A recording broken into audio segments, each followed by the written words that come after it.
My name's Ashley, and some of you may already know, but I just wanted to start this video diary, just kind of letting you guys know what it's like living with brain cancer.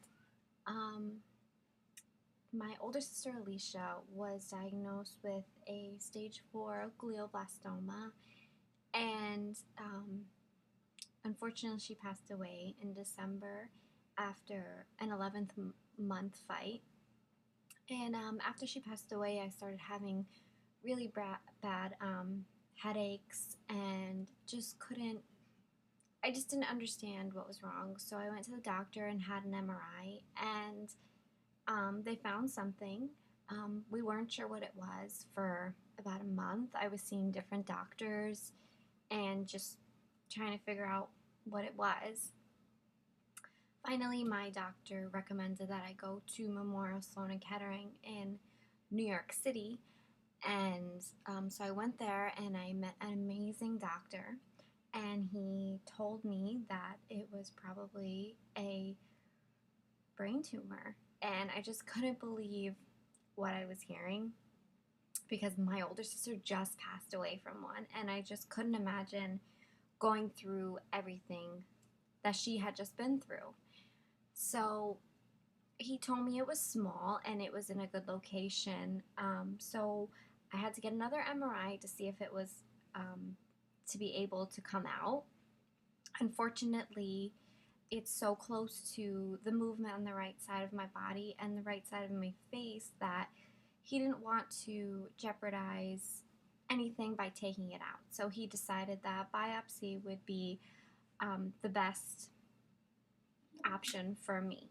So in March, I had a biopsy of my brain tumor, and biopsy is right about here. They drilled a small hole in my skull and took a needle biopsy. They don't put the piece of the skull back in, so I do have a dip in my head. No big deal. But the surgery was, I felt like it was 2 minutes long, but my family felt like it was forever. I think it was about 4 hours. It took a little longer than he expected, but recovery was the hardest part, and I was having a lot of trouble walking. I could barely talk. I was stumbling over silly words that I thought I could say. I stayed in the hospital for 1 day, and I just saw a physical therapist, an occupational therapist, and they helped me through it. And with the support of my family and my boyfriend, I really started walking again better.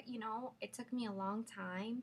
Even when I got home, I could barely walk up the block without getting tired. So recovery was longer and a lot harder than I expected.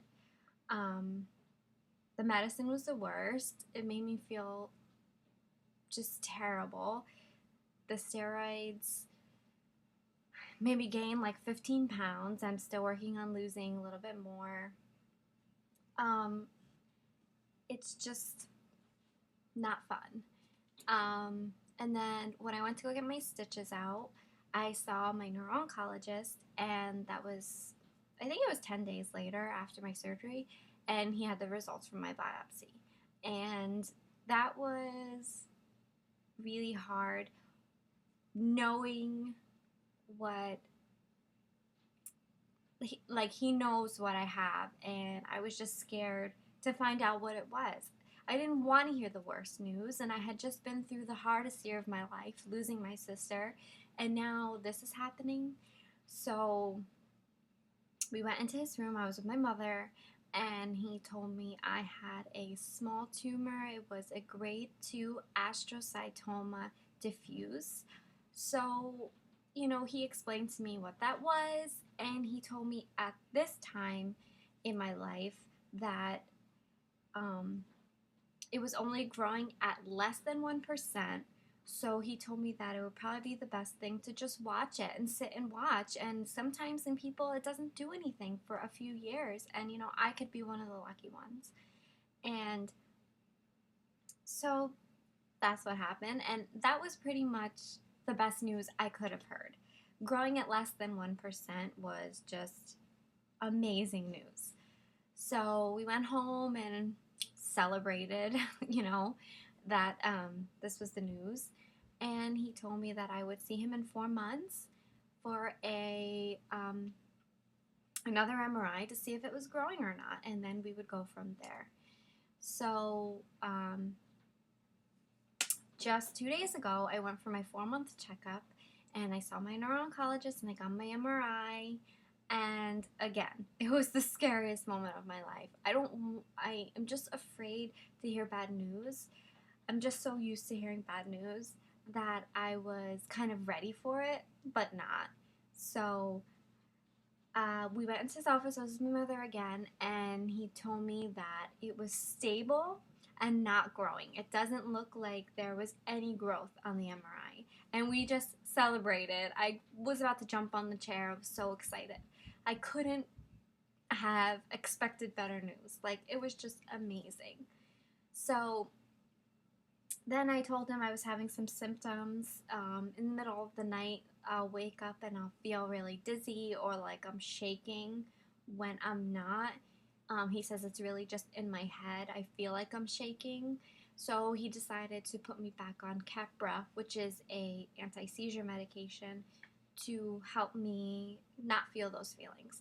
So I started that, and for the past 2 nights I haven't felt dizzy and I haven't felt shaky. So it seems to be working, and I don't have to see him for another 4 months for another MRI unless I have a symptom, unless I have a seizure, unless I feel not well, unless I feel like something's not right. I don't have to see him for another 4 months. And it's just amazing. I feel great, and some days are really hard and some days are like really great. And you don't have to let having a brain tumor end your life. I'm having so much fun with my family.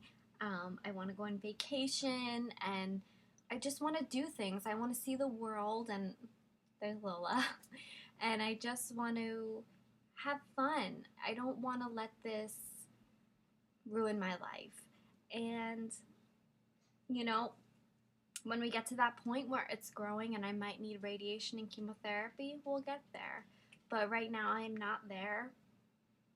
And I just want to have a great time, and I just want to take you guys along with me so you understand what this is like. And it's not easy, but it doesn't have to end your life. And I'm doing great, and with all the support from my family and friends, it just makes it 10 times easier. And all the great positivity that you guys send me is just amazing. And I'll keep you guys updated. I want to let you guys know everything that's going on. And so yeah, thanks for listening to my story, and I'll talk to you guys soon.